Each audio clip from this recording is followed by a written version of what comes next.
New research has found almost 1 in 5 Chinese Australians say they've been physically threatened or attacked in the past year. The report by the Lowy Institute found most blame tension stemming from the COVID-19 pandemic or hostility between Canberra and Beijing. For more on this, I was joined earlier by one of the authors of the survey, Dr. Jennifer Su. She's a research fellow at the Lowy Institute, and I asked her to tell us more about what this report found.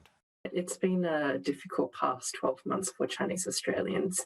One of the main findings that come out of the survey is that 1 in 5 Chinese Australians have felt physically threatened or attacked over the past 12 months. And when it comes down to the factors that have affected their experience, COVID-19 and Australia-China relations are the top 2 factors affecting those experiences.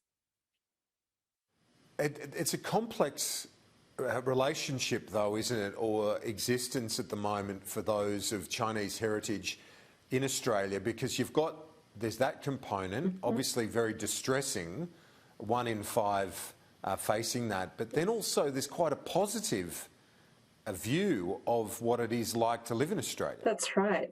So we also found the survey results to be quite optimistic in some areas. And as you mentioned, there's a great sense of belonging to Australia. Chinese Australians take a great sense of pride in Australian culture and values, and great majority also feel like they belong or they are accepted in their day-to-day life here in Australia. So that tells me that, part of what is going on in Australian society is that multiculturalism is working in some parts, but not in all parts. And it also follows this difficult period with the bilateral relationship hitting a rocky patch plus COVID. This follows a period where the Chinese Australian community felt that things were becoming better and better, essentially, in terms of their place in society. So bilateral relations have had an impact, as we've seen in the results.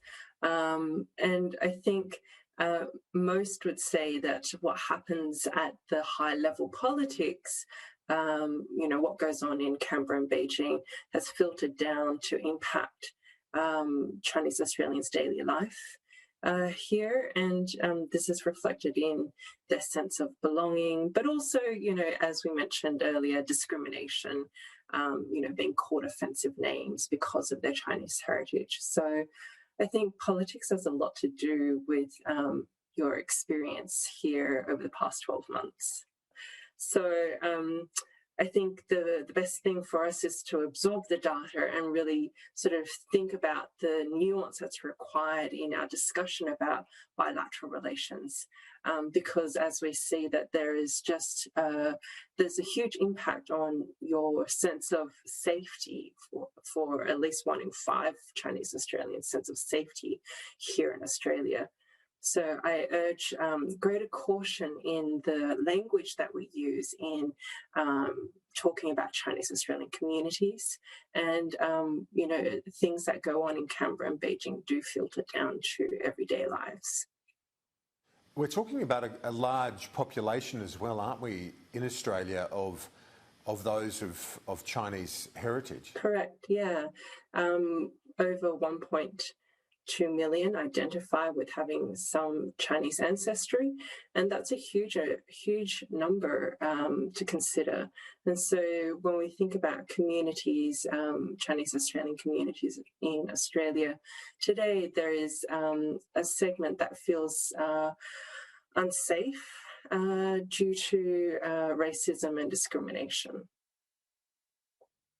And finally, in relation to the view of the bilateral relationship, did you get a sense of how Chinese Australians feel about the way that has been travelling in recent times? Yeah, so I think that there's a multitude of views with regards to bilateral relations.